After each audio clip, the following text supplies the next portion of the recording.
শেখ হাসিনা পালিয়ে গেছে, শেখ হাসিনা নাই, শেখ হাসিনা চলে গেছে, শেখ হাসিনা পালায় না। নিজ পরিবারের সদস্যদের নিয়ে শেখ হাসিনা দেশ ছাড়ার ঘটনা।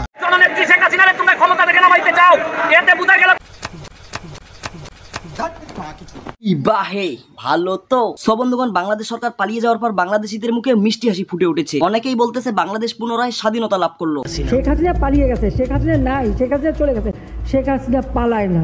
তা কই দাদিমা, তোমাকে তো বাংলাদেশের আনাচে কানাচে খুঁজেই পাওয়া যাচ্ছে না। তো আমরা তোমাকে কি বলবো, পালাটি নাকি দেশবাসী? জানি না কি ভাষায় বলবো, আমার মুখের মধ্যে কোনো ভাষা নেই, ভাষাহীন হয়ে গেছে। বাংলা কথাই ভালো না। নিজ পরিবারের সদস্যদের নিয়ে শেখ হাসিনা দেশ ছাড়ার ঘটনা। এই না হলে দেশের রক্ষক, দেশের হাজার হাজার জনগণ মানে ছাত্র থেকে শুরু করে ছাত্রী অবধি, যাই হোক তাদেরকে মেরে ফেলার পর পিছন দরজা দিয়ে নিজের পরিবারকে নিয়ে পালিয়ে যায়। নিজের পরিবার আর অন্যের পরিবার খোলা আকাশের নিচে মাটির উপরে গুলি খেয়ে পড়ে থাকা মানুষ।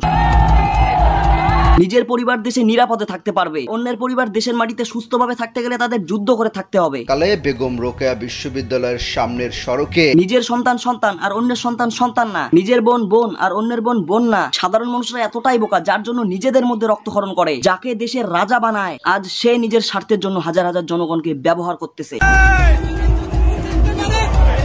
কোটা আন্দোলনে শেখ হাসিনার পরিবারের কেউ মৃত্যুবরণ করে নাই ভাই। শহীদ হয়েছে হাজার হাজার মায়ের আদরের সন্তান, শহীদ হয়েছে আবু সাইদের মতো অনেক মেধাবী ছাত্র। আঘাত ফলে অভ্যন্তরীণ রক্তক্ষরণে তার মৃত্যু হয়। তারা নিজের ন্যায্য অধিকার পাওয়ার জন্য এবং পরবর্তী প্রজন্মের ছাত্ররা যাতে নিজের ন্যায্য অধিকার পায় এই কথা ভাবে নিজের দেশের জন্য জীবনকে উৎসর্গ করে দিয়েছে।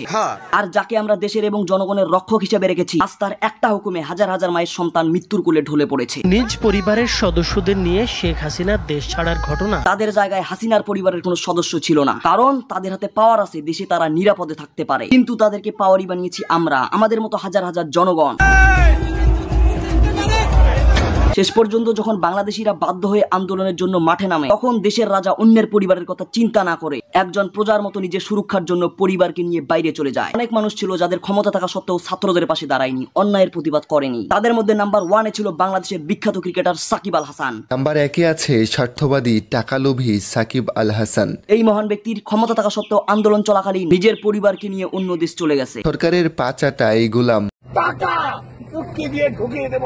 পাশাপাশি বিখ্যাত নাট্যকার অপূর্ব থেকে শুরু করে বেশ কয়েকটি নাটকীয় অভিনেতা। 9 নম্বরে রয়েছে স্বার্থবাদী লোক জিয়াউল ফারুক অপূর্ব।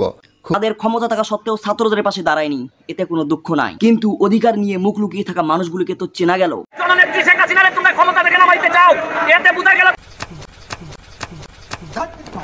এটাই বলার ছিল। তার আগে তোমরা চ্যানেলটাকে সাবস্ক্রাইব করো গাইস। আমরা কি 1K পূরণ করবো না? আজকের ভিডিও এতটাই কেমন লাগলো অবশ্যই কমেন্ট করে জানিও। ভালো লাগলে একটা শেয়ার করে দিও। দেখা হচ্ছে নেক্সট ভিডিওতে।